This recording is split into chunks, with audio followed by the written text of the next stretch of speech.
Pozdravljeni. Skrbi trošijo našo energijo in načenjajo odnose. Ne verjamete? No, živimo v času, ko je nekako modno biti v skrbeh. Sicer si neodgovoren, neresen. Skrbi so pogosto povezane s strahom in slednji je najnižje na čustveni spirali, ki še kako vpliva na to, kako komuniciramo, se odzivamo in ne ali vzpostavljamo odnose z drugimi. Moja generacija je zrasla v času, ko se je skrbeti za nekako enačilo z biti odgovoren. Ko me danes sin vpraša, kaj mi bodo vse tehnike in metode, če sem še vedno na trenutke zaskrbljena, tečna, mu lahko odgovorim le na en način. Moja posoda podzavesti in čustvene navlake, ki jo je treba prečistiti z meditacijo in še s kakšnimi tehnikami, je pač pri 54 dosti bolj polna kot tvoja pri tvojih 18. Priporočilo k takšni drži v življenju, da si kreator svoje usode in ne žrtev negativnih nihal v družbi, potemtakem naj ne bo soljenje pameti. Le namig, da je morda prav leto 2020 z vsem, kar prinaša človeštvo na različnih ravneh, idealna priložnost za še več dela na sebi. Skrbeti, to je eden izmed izzivov. Strinjam se z zapisom hrvaške motivatorke Ane Vučević, ki v svojih YouTube predavanjih in knjigah, v branje priporočam njeno Biti in imeti, ugotavlja, da je skrb le trošenje naše življenjske energije. Torej nekaj, kar počnemo za manj. Je tudi program iz otroštva. Je nizka vibracija, torej eno najnižjih čustvenih stanj, ki nas ne vodi k rešitvi izzivov, ki nam jih v različnih preoblikah vsak dan prinaša življenje. Vibracija rešitve in problema, kot pravi Vučevićeva, pač nista na isti ravni. Nekaj podobnega sem ob volitvah leta 2011 v vlogi takratne voditeljice soočenja predsednikov strank v Celju ugotavljala tudi sama, ko sem goste povprašala, kako lahko vi ponudite rešitve za Slovenijo, če ste v vseh teh letih dejansko tudi del njenih problemov. Res pa je, da sem bila v tistem času predvsem na ravni odzivanja s pomočjo ega in nisem, na primer, poznala Šramove formule o obvladovanju ega, ki jo rada predstavim slušateljem na kupa seminarjih. No, pa nazaj k skrbem. Zagotovo tudi vi poznate kakšnega posameznika, ki se zna prav luštno sekirati na zalogo ali skrbeti že vnaprej.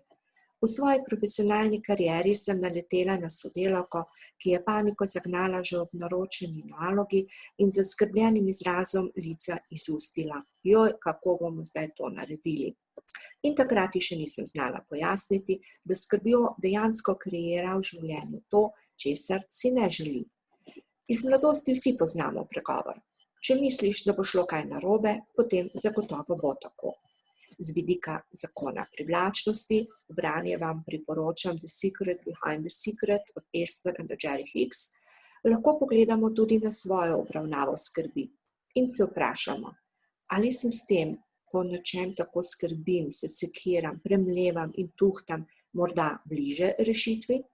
Ali so moje negativne misli z dna čustvene lestvice mene ali meni drage pripeljale kar bliže rešitvi? In na tej točki mi je prav lušten primer Ane Vučević, ko v svoji knjigi piše, da si preprosto zamisli, da je nekomu plačala, da skrbi za njene skrbi in v pomoč se nasloni na tehniko, ki se glasi preprosto. Pozneje bom o tem razmišljala. Tudi to spoznanje nam ni tako tuje, kaj ne?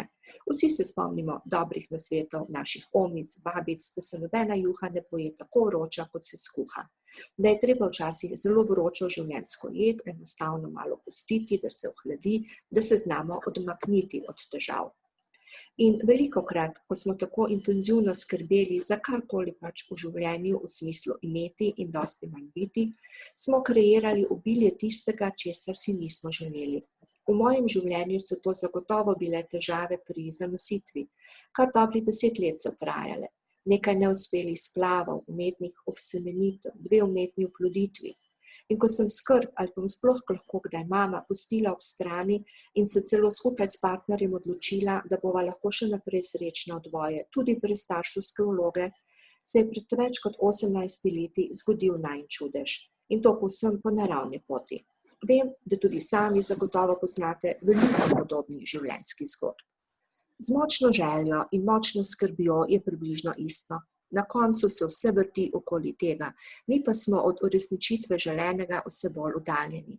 Zato je eno od mojih spoznanj tudi to, da je včasih enostavno najboljše skrbem pustiti, da se ukvarjajo same s seboj, se v mislih in tuhtanju oddaljiti od njih. In svojo energetsko vibracijo, torej čustveno stanje, v katerem smo, dvigniti s kakšno aktivnostjo, ki nas sprosti, razvedri. V mlajših časih so to bili zame gobeleni, na desetine sem jih sešila in se potem jezila, ko je mami kakšnega podarila prijateljici, češ, poglej, tole je naredila pa naša biba. Vse tiste nitke so bile včasih vtkane mnoge skrbi, kar mami takrat ni vedela. Tudi mladi jih imajo. Nič manj niso pomembne skrbi, ki tarejo najstnike od teh, ki jih imamo v zelo zrelem odraslem obdobju sami. In pogosto smo krivični, ker se nam zdijo njihove skrbi nekako našim velikim problemom nedorasle. Če razmislek o skrbeh sklenem z energijo, to je vibracijo čustev, ki jo zaznavajo ljudje, ki so v naši neposredni bližini, vam lahko prenesem le svoje spoznanje. Bolj kot smo v skrbeh, dlje smo od rešitve problema, ki nas stare. Na katerikoli ravni življenja že. V dobri čustveni kondiciji boste prej ogledali modus vivendi in zato posezite po pletilkah, dobri knjigi, plavanju v celjskem bazenu, razvajanju s Pehtranovo potico na ljubljanskem Rožniku, naučite se rosolov s sprehodom v morski obali. Skrbi se namreč hitro množijo in pri individualnem coachingu sem naletela na gospo, ki je bila tako v skrbeh, da na koncu ni zmogla obvladati svojih temačnih notranjih nagovorov in komunicirati z delovnim okoljem. Preprosto se ni znala soočiti s skrbmi, ki si jih je nakopičila tudi z nepravim komunikacijskim odzivom na stresne situacije, z napačnim grajenjem odnosov s sodelavci. Na moje vprašanje, kako si sploh napolni življenjske baterije, od kod črpa energijo, je na koncu odgovorila, da tudi spati ne more več. Ena njenih glavnih težav je bila, da je skrbela na zalogo. Prepričana sem, da so ji zato poklicani zdravniki na koncu znali pomagati.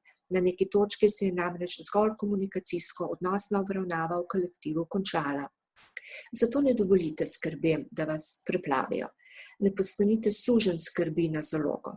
Skušajte ujeti trenutek zdaj. To ne pomeni, da ste ali smo neodgovorni posamezniki, ki nam ni mar za naše preživetje, za bližnje, za družbo. Prav nasprotno.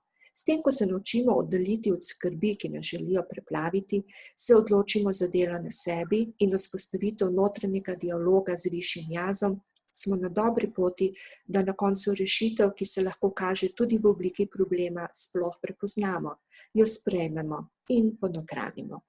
In to velja tako v zasebnem kot v poslovnem življenju. Janez je Janez 24 ur. S tem, da se doma morda ukvarja s skrbmi glede nadaljnjega študija svojih otrok, v službi pa skrbi zaradi zamude dobaviteljev. Pristop, da jaz obvladujem skrbi in ne skrbi mene, pa zaleže v obeh primerih. Bodite brez skrbi. Vam želim Biserka Povše Tašič. Z energijo za boljšo komunikacijo in odnose.